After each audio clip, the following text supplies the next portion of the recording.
ఉమ్మడి కర్నూలు జిల్లాలో గత 2 రోజులుగా కుండపోత వర్షాలు కురుస్తూ ఉన్నాయి. ఎక్కడికెక్కడ వాగులు, వంకలు ఉప్పొంగినటువంటి పరిస్థితి అయితే కనిపిస్తుంది. ప్రధానంగా నంద్యాల జిల్లా ఆత్మకూరు సమీపంలో ఉన్నటువంటి సిద్ధాపురం చెరువు ఉప్పొంగడంతో ఒకసారిగా ఆత్మకూరు నుండి విజయవాడ వెళ్ళేటువంటి రహదారులంతా కూడా నీటితో జలమయమైనటువంటి పరిస్థితి ఉంది. సిద్ధాపురం చెరువు పొంగి పొర్లుతూ ఉండడంతో అటువైపుగా వెళ్తున్నటువంటి వాహనాలు ఎక్కడికెక్కడ రాకపోకలు నిలిచిపోయినటువంటి పరిస్థితి ఉంది. అదే కొత్తపల్లి మండలం భవనాసిలో కూడా భవనాసి నది ఉప్పొంగింది. ప్రధానంగా కొత్తపల్లికి వచ్చేటువంటి వాహనాలన్నీ కూడా నిలిచిపోయినటువంటి పరిస్థితి.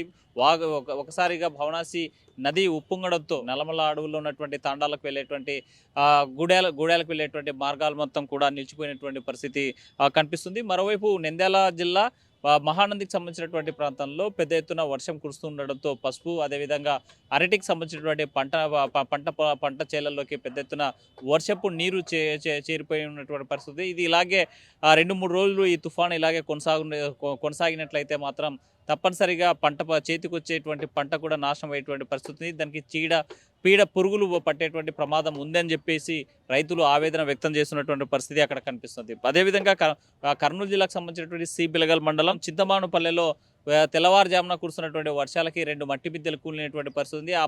ఆ సమయంలో అక్కడ ఎవరూ లేకపోవడంతో ప్రమాదం ఎటువంటి ప్రాణహాని జరగలేదు. మరి దీంతో పాటు గోనెగండ్ల మండలం మల్లెలకు సంబంధించినటువంటి వాగు ఉప్పొంగింది.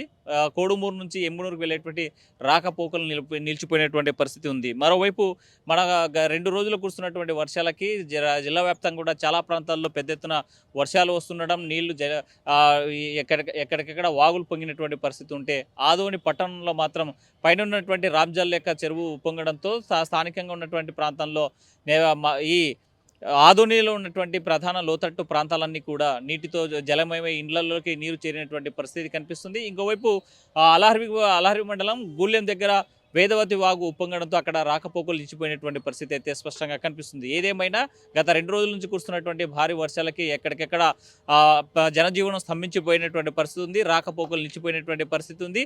ఇంకా వాతావరణ శాఖ హెచ్చరిస్తున్నటువంటి నేపథ్యంలో వారం రోజుల పాటు ఎడతెరిపి లేకుండా బంగాళాఖాతంలో చెలరేగినటువంటి ఈ తుఫాను తీరం దాటి వెళ్లేదాకా ఇలాంటి పరిస్థితి కొనసాగుతున్నటువంటి పరిస్థితి అయితే కనిపిస్తుంది. మరోవైపు వైద్య శాఖ ఇప్పటికే హెచ్చరికలు జారీ చేసింది.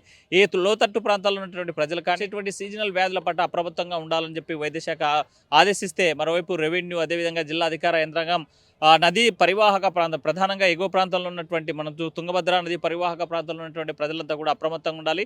ఎప్పటికప్పుడు వచ్చేటువంటి నీటి ప్రవాహాన్ని అంచనా వేసుకుంటూ సురక్షిత ప్రాంతాలకు వెళ్లాలనేసి ఆదేశించినటువంటి పరిస్థితి ఉన్నటువంటి నేపథ్యంలో కర్నూలు జిల్లా వ్యాప్తంగా పెద్ద ఎత్తున వర్షపాతం నమోదవుతున్నటువంటి పరిస్థితి అయితే కనిపిస్తుంది. ఇంకోవైపు రైతాంగం చాలా ఇబ్బందులు పడుతూ ఉన్నారు. ఈ వర్షపు నీరు చేతికి వచ్చినటువంటి పంట అటు పసుపు కావచ్చు, ఇటు అరటి కావచ్చు, లేకపోతే ఇప్పటికే చేలలో కోసి పెట్టినటువంటి ఉల్లిపాయ కన్నీళ్లు తెప్పించేటువంటి పరిస్థితి. ఇంకోవైపు అమ్ముకునేటువంటి మార్కెట్ ఉల్లిగడ్డ అమ్ముకోవడానికి మార్కెట్కి వెళ్ళి తీసుకుపోయే దారి లేకపోతే కనీస గిట్టుబాటు ధర లేనందువల్ల హంద్రీకి సంబంధించినటువంటి నది పరివాహక ప్రాంతంలో ఈ ఉల్లి పంటలు కూడా పారవేసేటువంటి పరిస్థితులు అయితే స్పష్టంగా కర్నూలు జిల్లా కనిపిస్తున్నాయి. ఇప్పటి 3 రోజుల పాటు ప్రజలంతా కూడా అప్రమత్తంగా ఉండాలనేసి వాతావరణ శాఖ హెచ్చరిస్తున్న నేపథ్యంలో అధికారులు కూడా అప్రమత్తంగా ఉండాలని చెప్పి హెచ్చరికలు జారీ చేస్తున్నటువంటి పరిస్థితి అయితే కర్నూలు జిల్లాలో కనిపిస్తోంది. వేడిజల్లి చంద్రశేఖర్తో హుస్సేన్ ఆర్టీవీ కర్నూలు.